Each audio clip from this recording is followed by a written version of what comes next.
രോഗിയെ ശുശ്രൂഷിക്കുന്നത് ഒന്നും പ്രതീക്ഷിച്ചുകൊണ്ടല്ല, അല്ലാഹു തആല എന്ന് കൂലി കിട്ടണം. അത്രയേ ഉള്ളൂ എന്റെ ലക്ഷ്യം. ഒരു രോഗിയെ സന്ദർശിക്കുമ്പോൾ അല്ലാഹുവിന്റെ കൂലി കിട്ടും. ഒരു രോഗി ഉണ്ടായാൽ അതിനെ സംബന്ധിച്ച് ഒരുപാട് പ്രതിഫലത്തിന് അവസരം ഉണ്ടാവും.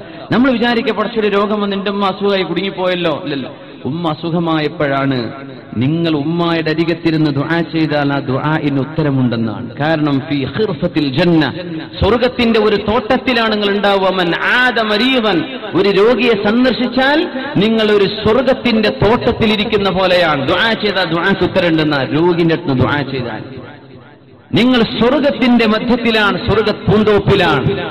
ഒരു രോഗിയെ സന്ദർശിച്ചാൽ, അപ്പൊ രോഗിയെ സ്ഥിരം ശുശ്രൂഷിക്കുന്ന ആളുടെ കൂലി എത്രയാണ്? രോഗിയെ ഡോക്ടറെ അടുത്ത് കൊണ്ടുപോകുന്നത്, രോഗിയെ ബാത്റൂമിലേക്ക് എടുത്തു കൊണ്ടുപോകുന്നത്, രോഗിക്ക് മരുന്ന് വാങ്ങിച്ചു കൊടുക്കുന്നത്, രോഗിയെ ഹോസ്പിറ്റലിലേക്ക് എത്തിക്കുന്നത്, ഡ്രൈവ് ചെയ്യുന്നത്, ഉമ്മയെ ചുമക്കുന്നത്, ഇതിനൊക്കെ ഭയങ്കര കൂലിയല്ലേ? രോഗിയെ വെറുതെ സന്ദർശിക്കുന്ന ഒരാൾ ഇവിടെ സന്ദർശിച്ചു പോരാൻ, അതിന് കിട്ടുന്ന കൂലി എത്രയാ? സ്വർഗത്തിന്റെ പൂന്തോപ്പിലാണ് അവനുള്ളത്. അതുകൊണ്ട് അല്ലാഹുവിനോട് ചോദിച്ചോളൂ, ദുആഇന് ഉത്തരം കിട്ടുന്ന രോഗിന്റെ അടുത്ത് ദുആ ചെയ്താൽ. ഏത് രോഗിയെ കാണുമ്പോഴും ലാ ബഅസ് തുഹൂറുൻ ഇൻഷാ അല്ലാഹ്, ഇത് മിനിമം പഠിച്ചിരിക്കേണ്ട ദുആയാണ്. ലാ ബഅസ്, സാരല്ല, തുഹൂറുൻ ഇൻഷാ അല്ലാഹ്, എല്ലാം അല്ലാഹു ശിഫയാക്കി തരും. അങ്ങനെ പറയേണ്ടത്. ലാ ബഅസ് തുഹൂറുൻ ഇൻഷാ അല്ലാഹ്. എപ്പോഴും ഏത് മാരക രോഗമായിക്കോട്ടെ നമ്മൾ പറയേണ്ടത് അങ്ങനെയാണ്. സാരല്ല, അല്ലാഹു ശിഫയാക്കും. എന്തേ നബി തങ്ങൾ പറഞ്ഞു, രോഗിയുടെ അടുത്ത് ദുആഇന് ഉത്തരമുണ്ട്. അതുകൊണ്ട് നിങ്ങൾ അല്ലാഹുവിനോട് ആ രോഗിക്ക് ഖൈറിനെ ചോദിക്കണം, അല്ലാഹു കൊടുത്തേക്കുന്ന. അപ്പൊ രോഗിയെ സന്ദർശിക്കുന്നത് പ്രതിഫലമാണ്. മാമിൻ മുസ്ലിമിൻ യഊദു മുസ്ലിമൻ ഗദ്വതൻ ഇല്ലാ സ്വല്ലാ അലൈഹി 70,000 മലക്കിൻ. ഒരു രോഗിയെ രാവിലെ നിങ്ങൾ പോയി സന്ദർശിച്ചാൽ വൈകുന്നേരമാകുന്നത് വരെ എത്ര മലക്കുകൾ നിങ്ങൾക്ക് വേണ്ടി പ്രാർത്ഥിക്കുമെന്നാണ്. 70,000, എത്ര? 70,000, 70,000 മലക്കുകൾ നിങ്ങൾക്ക് വേണ്ടി പ്രാർത്ഥിച്ചുകൊണ്ടിരിക്കും. നിങ്ങൾ വൈകുന്നേരം ജോലി കഴിഞ്ഞ് മഗ്‌രിബിന്റെ ശേഷം ഹോസ്പിറ്റലിലേക്ക് പോയത് കാണാൻ വേണ്ടി നേരം പുലരുന്നത് വരെ 70,000 മലക്കുകൾ നിങ്ങൾക്ക് ദുആ ചെയ്തുകൊണ്ടിരിക്കും. നിങ്ങൾ പോയി വന്നിട്ടേ ഉള്ളൂ. രോഗിയുടെ അടുത്ത് ചെന്ന കഥ പറയാൻ നിൽക്കരുതെന്നാണ്. പെട്ടെന്ന് രോഗ സന്ദർശനത്തിന്റെ മര്യാദ പറഞ്ഞിട്ടുണ്ട് നമ്മുടെ കിതാബുകളൊക്കെ. ഒന്ന്, നിങ്ങളവിടെ സൊറ പറഞ്ഞ് ബോറടിപ്പിക്കുന്ന ആളാണെങ്കിൽ നിങ്ങൾ പോവരുത്. അവനെ പറ്റി സ്വന്തം ബോധരാക്കുവാണല്ലോ, പോവരുതെന്ന. കാരണം രോഗിയായി കിടക്കുമ്പോൾ വർത്തമാനം കേൾക്കാൻ വലിയ സുഖം ഉണ്ടാവില്ല. നിങ്ങൾ രോഗിയെ സന്ദർശിക്കാൻ പറ്റുന്ന സമയമാണോ എന്ന് നോക്കണം. നമ്മളിപ്പോ ഒരു നേതാക്കന്മാരോ സ്ഥാപന രോഗിയെ അങ്ങോട്ട് പോവുന്ന ക്യൂ ആയിട്ട് ആ രോഗിക്ക് ബാത്റൂമൊക്കെ പോകേണ്ടി വരും. ചിലപ്പോൾ വല്ല ഗ്യാസിന്റെ ബുദ്ധിമുട്ടുണ്ടായാലും കീഴ്വാഴ് പോകണ്ടാവും. ചിലപ്പോൾ മനുഷ്യന്മാരുടെ എങ്ങനെ വിടാം? ആ രോഗി വിചാരിച്ചു, ഒരാളങ്ങ് മാറിന്നാൽ എനിക്കൊന്ന് ആശ്വാസമായിരുന്നല്ലോ. ഒന്ന് മൂത്രമൊഴിക്കാൻ പോകാണ്ടാവും, ഡ്രസ്സ് മാറ്റി കൊടുക്കാണ്ടാവും, അവിടെ അഴുക്കായത് വൃത്തിയാക്കാണ്ടാവും. ആളുകൾ ഇങ്ങനെ കയറി ചെന്നാലോ? നമ്മളതൊക്കെ മനസ്സിലാക്കണം എന്നാണ്. നമ്മളെ ചെന്ന് ബുദ്ധിമുട്ടാക്കരുത്, അവിടെ ഒരുപാട് നേരം ഇരിക്കരുത്. ഒരാൾക്ക് എക്സ്ക്യൂസ് ഉണ്ട്, ഇയാൾ കൂടെ ഇരുന്നാൽ ഈ രോഗിക്ക് ആശ്വാസം കിട്ടുമെങ്കിൽ ആൾക്ക് ഇരിക്കാം, അല്ലാത്തവർ പെട്ടെന്ന് പോരണം എന്നാണ്. ആ രോഗിക്ക് വേണ്ടി ദുആ ചെയ്തു കൊടുക്കണം. രോഗത്തെ സംബന്ധിച്ച് രോഗിയോട് കുറെ ചോദിക്കരുത്. എന്താ സംഭവിച്ചത്? എവിടെയപ്പോ വീണത്?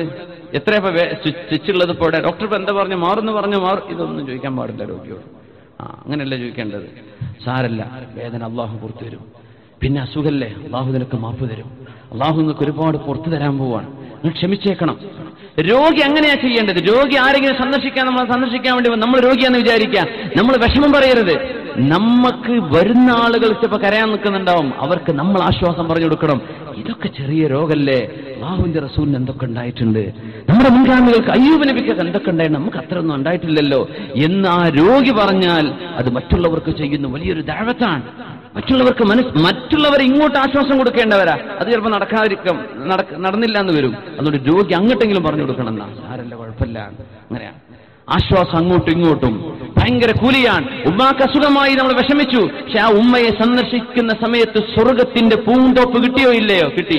ഉമ്മ ചെയ്ത എല്ലാ നന്മകൾക്കും ഇരട്ടിയായി കൂലി കിട്ടിയോ? ഉമ്മാക്ക് പറ്റിപ്പോയ തെറ്റുകൾ അല്ലാഹു പുറത്തു കൊടുത്തോ? ആ ഉമ്മയെ ഹോസ്പിറ്റലിൽ കൊണ്ടുപോകുന്ന ഡോക്ടർക്ക് കൂലി കിട്ടിയോ? മരുന്ന് വാങ്ങിക്കാൻ നിങ്ങൾ ഇവിടെ അയച്ചു കൊടുത്ത റിയാലിന്റെ പൈസ കിട്ടിയോ? അള്ളാന്റെ അടുത്ത് കിട്ടി. ഇതൊക്കെ എന്തുകൊണ്ട് കിട്ടി? ഒരു ഉമ്മാക്ക് രോഗം വന്നപ്പോഴാണ്.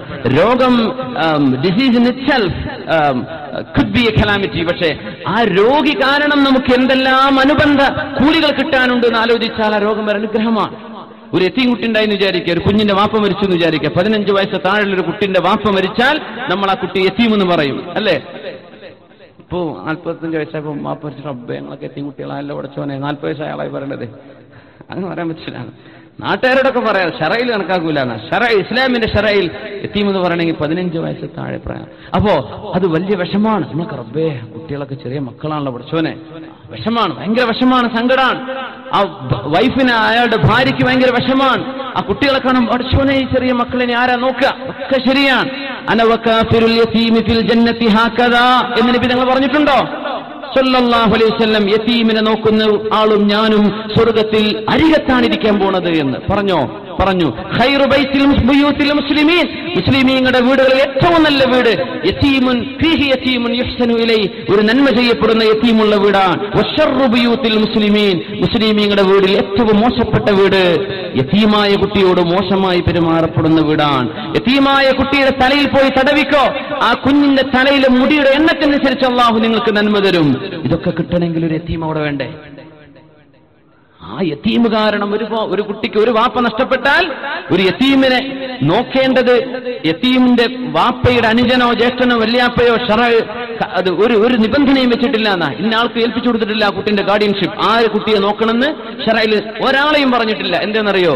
ആ കുട്ടിക്ക് ഒരു വാപ്പ നഷ്ടപ്പെട്ടാൽ 1000 വാപ്പമാർ ആ കുട്ടിക്ക് വേണം. ഒരു വാപ്പയെ പോയിട്ടുള്ളൂ, ഇനി കുട്ടിക്ക് എല്ലാവരും വാപ്പന്മാരാണ്. ആർക്കും കുട്ടി ഏറ്റെടുക്കാം എന്നല്ലാതെ കുട്ടിയുടെ വാപ്പ മരിച്ച വാപ്പാന്റെ ജ്യേഷ്ഠം നോക്കണം കുട്ടി എന്നല്ല, അങ്ങനെ ശറഅയിൽ നിയമല്ല. അങ്ങനെ എന്തെന്ന് ആർക്കും നോക്കാം, ഈ കൂലി അവർക്ക് കിട്ടിക്കോട്ടെ. അപ്പൊ ഒരു മുസീബത്ത് വരുമ്പോൾ നമുക്കൊരു വിഷമം തോന്നും, പക്ഷെ അത് കാരണം അനുബന്ധമായ ഒരുപാട് കൂലികൾ ഒരുപാട് ആളുകൾക്ക് കിട്ടിക്കൊണ്ടിരിക്കുകയാണ്. അങ്ങനെ പ്രയാസങ്ങൾ അല്ലാഹു വരുത്തുന്നതും ഒരു തരത്തിൽ ഒരു അനുഗ്രഹമായിട്ട് നമുക്ക് മനസ്സിലാക്കാൻ പറ്റുമെന്നാണ്. الذين إذا أصابتهم مصيبة قالوا إنا لله وإنا إليه راجعون أولئك لهم صلوات من ربهم ورحمة. എന്ത് പ്രയാസം വരുമ്പോഴും ഇന്നാ ലില്ലാഹ്, ഞങ്ങളൊക്കെ അല്ലാഹുവിനുള്ളവരാണ്, വ ഇന്നാ ഇലൈഹി റാജിഊൻ, ഞങ്ങൾ അല്ലാഹുവിലേക്ക് തിരിച്ചു പോകുന്നവരാണ്. ഒരു വലിയ പ്രാർത്ഥനയാണെന്ന നീ എന്ത് സംഭവിച്ചാൽ ഇന്നാ ലില്ലാഹ്, ഞങ്ങളൊക്കെ അല്ലാഹുവിനുള്ളവരാണ്. അള്ളാന്റെ ആൾക്കാരാകുമ്പോൾ അള്ളാന്റെ അടുത്തേക്ക് പോകില്ല, നമ്മൾ അവന്റെ അടുത്തേക്ക് തിരിച്ചു പോകും. ഇന്നാ ഇലൈഹി റാജിഊൻ, അവനിലേക്ക് തിരിച്ചു പോവാൻ. വാഹനം കയറുമ്പോൾ ദുആ ചെയ്യുന്നുണ്ട്, എന്ത് സുബ്ഹാനല്ലദീ സഖറ ലനാ ഹാദാ വമാ കുന്നാ ലഹു മുഖ്രിനീൻ വഇന്നാ ഇലാ റബ്ബിനാ ലമുൻഖലിബൂൻ.